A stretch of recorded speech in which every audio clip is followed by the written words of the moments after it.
Guys നമ്മുടെ കേരള ബ്ലാസ്റ്റേഴ്സിൻ്റെ league സ്റ്റേജിലെ മത്സരങ്ങളെല്ലാം അവസാനിച്ചു. ഇനി പ്ലേ ഓഫ് മത്സരമാണ്, ഒഡീഷ എഫ് സിക്കെതിരെയാണ്.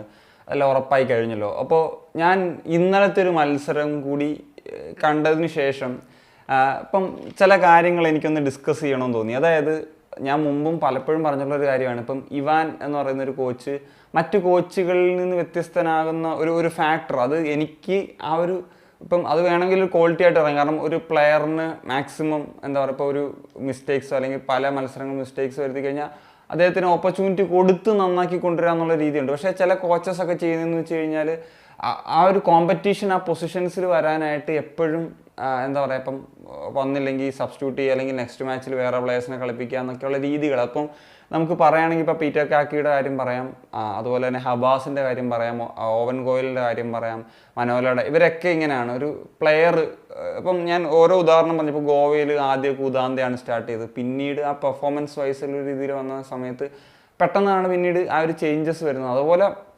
നമുക്ക് ഓരോ ടീമിലും നോക്കുമ്പം കാണാനായിട്ട് സാധിക്കും. പക്ഷേ നമ്മളുടെ ഒരു കാര്യം എടുക്കുന്ന ഒരു സമയത്ത് ഇവാൻ അങ്ങനെ പെട്ടെന്ന് ചേഞ്ച് ചെയ്യുന്ന ഒരു കോച്ച് അല്ല എന്നുള്ളതാണ് എനിക്ക് തോന്നിയിട്ടുള്ളത്. അതിൻ്റെ എക്സാമ്പിൾസും വെച്ച് ഞാൻ പറയും. ഇപ്പം രാഹുലിന് പകരമാണ് ഇപ്പം സൗരവ് ആ റൈറ്റ് വിങ് കളിച്ചത്. കഴിഞ്ഞ 2 മാച്ചിലും അദ്ദേഹമാണ് സ്റ്റാർട്ട് ചെയ്തത്. ഇപ്പം കഴിഞ്ഞ മാച്ചിൽ 2 അസിസ്റ്റ് കൊടുത്തു. അതുപോലെ തന്നെ അദ്ദേഹം വന്നപ്പോഴൊക്കെ ഇമ്പാക്റ്റ് ഉണ്ടാക്കിയിട്ടുണ്ട്. അതുപോലെ തന്നെ എനിക്ക് തോന്നുന്നു ഫെഡോറിനും ദിമിക്കും ഒക്കെ ഗോളാക്കാൻ പറ്റുന്ന ക്ലിയർ ചാൻസസ് ഉണ്ടായിരുന്നു. അപ്പം ഒരു ചാൻസസ് ക്രിയേറ്റിംഗ് എന്ന് പറയുന്ന ലെവലിലേക്ക് വരുമ്പോഴത്തേക്കും രാഹുൽ ചിലപ്പം സൗരവിനേക്കാൾ 10 ഇരട്ടി മിനിറ്റ് കളിച്ചിട്ടുണ്ടായിരിക്കും. പക്ഷേ അതിനേക്കാൾ കൂടുതൽ ഒരു പക്ഷേ സൗരവ് കോൺട്രിബ്യൂട്ട് ചെയ്തിട്ടുണ്ടായിരിക്കും എന്നുള്ളതാണ്. ഇപ്പം രാഹുലിൻ്റെ കാര്യം എടുക്കുമ്പോൾ ഗോൾസിൻ്റെ കാര്യത്തിലാണെങ്കിൽ 0 ആണ്, ഒരു അസിസ്റ്റ് ഉണ്ട്. എന്നാൽ പിന്നെ ചാൻസസ് ക്രിയേറ്റ് ചെയ്യുന്ന കാര്യത്തിലാണെങ്കിലും ഡിസിഷൻ മേക്കിങ്ങിൻ്റെ കാര്യത്തിലൊക്കെ ആണെങ്കിലും ഈ സീസൺ വളരെ ഡൗൺ ആണ്. സ്കിൽഫുള്ളായിട്ടുള്ളൊരു പ്ലെയറാണ്, പക്ഷേ അദ്ദേഹത്തിൻ്റെ നിലവിലൊരു സാഹചര്യം അത്ര നല്ലതല്ല. അപ്പോൾ ആ ഒരു സമയത്ത് ചേഞ്ച് വരണം, അവിടെ കോമ്പറ്റീഷൻ ഉണ്ടാകുമ്പോൾ. അപ്പോൾ സൗരവിന് ആദ്യമൊക്കെ ഇഞ്ചുറിയാണ്, പിന്നീടാണ് അദ്ദേഹം വന്നത്. പക്ഷേ അദ്ദേഹത്തിന് ഓപ്പർച്യൂണിറ്റി കൊടുത്ത് അദ്ദേഹം നന്നായിട്ട്, അതായത് സബ്സ്റ്റിറ്റ്യൂട്ടായിട്ട് വന്ന് കളിച്ചപ്പോഴും പിന്നീടും ആ ഒരു സ്ഥാനത്തിലേക്ക് അദ്ദേഹത്തെ കൊണ്ടുവരാൻ കുറച്ച് വൈകിയിരുന്നു എന്നുള്ളതാണ് എനിക്ക് തോന്നുന്നത്. ഞാൻ കഴിഞ്ഞ വീഡിയോയിൽ പറഞ്ഞൊരു കാര്യമാണ്. ഇപ്പം സൗരവ് ഉണ്ടായിരുന്നതെങ്കിൽ ഇപ്പം അദ്ദേഹത്തിൻ്റെ ഒരു മാച്ച് അദ്ദേഹം ക്രോസസ് കൊടുക്കുന്നതാണെങ്കിലും അദ്ദേഹം എടുക്കുന്ന ഡിസിഷൻ മേക്കിംഗ് ഒക്കെ ആണെങ്കിലും ടോപ്പ് നോച്ച് തന്നെയാണ്. എനിക്ക് ഭയങ്കര ഇമ്പ്രസീവ് ആയിട്ട് തന്നെയാണ് തോന്നിയത് സോഫാർ. അപ്പം നമുക്ക് ദിമിയെ പോലൊരു സ്ട്രൈക്കറുണ്ട്, ഒരു ഹാഫ് ചാൻസ് പോലും കൺവേർട്ട് ചെയ്യാൻ. അപ്പം ആ ഒരു താരം ഉണ്ടായിരുന്ന സമയത്ത് സൗരവിൻ്റെ ഒരു സാന്നിധ്യം ഉണ്ടായിരുന്നെങ്കിൽ കുറച്ചും കൂടി എഫക്റ്റീവ് ആയതിനെ, ചിലപ്പം നമുക്ക് കുറച്ചും കൂടെ അധികം പോയിന്റ്സ് കിട്ടിയേനെ എന്നുള്ളതാണ് എനിക്ക് പേഴ്സണലി ഫീൽ ചെയ്യുന്നത്. ഇനി മറ്റൊരു പൊസിഷനാണ് നമ്മളുടെ റൈറ്റ് ബാക്ക് പൊസിഷൻ. ഇപ്പം പ്രീതത്തിനെ അല്ലെങ്കിൽ പ്രബീറിനെയൊക്കെ ആദ്യം കളിപ്പിച്ചപ്പം എനിക്കൊരു പ്രശ്നങ്ങൾ ആ ഒരു മേഖലയിൽ തോന്നിയിരുന്നു.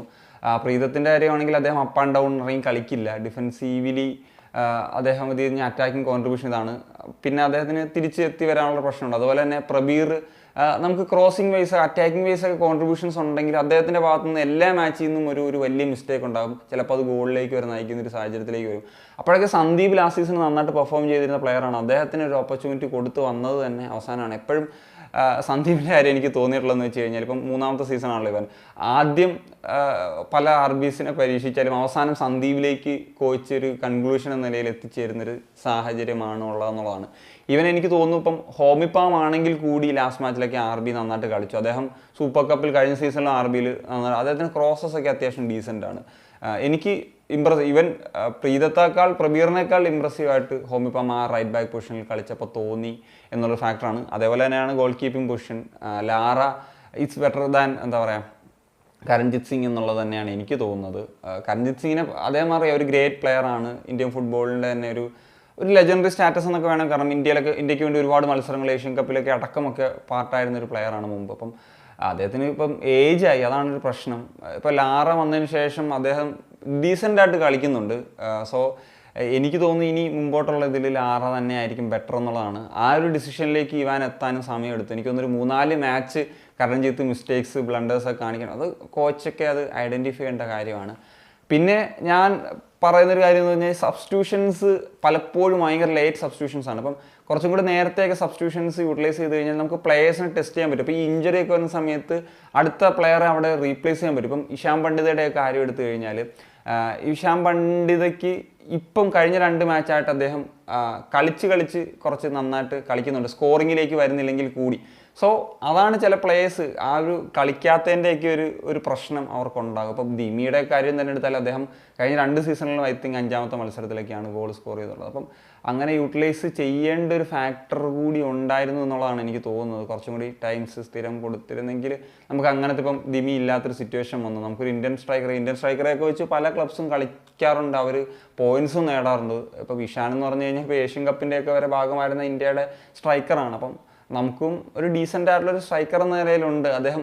ഇനിയിപ്പം ആ ഒരു സ്കോർ ചെയ്യാത്തതിൻ്റെ ഒരു കോൺഫിഡൻസ് കുറവുണ്ട്, അതിലേക്ക് വരുമ്പോൾ അദ്ദേഹം ബെറ്റർ ആവും എന്നുള്ളതാണ് എനിക്ക് തോന്നുന്നത്. സോ ലീഗ് സ്റ്റേജ് കഴിയുമ്പോഴത്തേക്കും ഈ ഒരു കാര്യത്തിൽ എനിക്കൊരു വീഡിയോ ചെയ്യണമെന്ന് തോന്നി. ഇത് സ്ട്രിക്റ്റ്ലി മൈ പേഴ്സണൽ ഒപ്പീനിയനാണ്, എനിക്ക് നോക്കി മനസ്സിലാക്കിയിട്ടുള്ള ചില കാര്യങ്ങളാണ്. സോ നിങ്ങൾക്ക് നിങ്ങളുടേതായിട്ടുള്ള ഒപ്പീനിയൻസ്, നിങ്ങൾ മനസ്സിലാക്കിയിട്ടുള്ള കാര്യങ്ങളും ഉറപ്പായിട്ടും കമൻറ്റ് ബോക്സിലൊന്ന് എഴുതുക. അപ്പോൾ മറ്റൊരു വീഡിയോ കാണിക്കുകയാണെന്ന് വെച്ചാൽ സനിയ.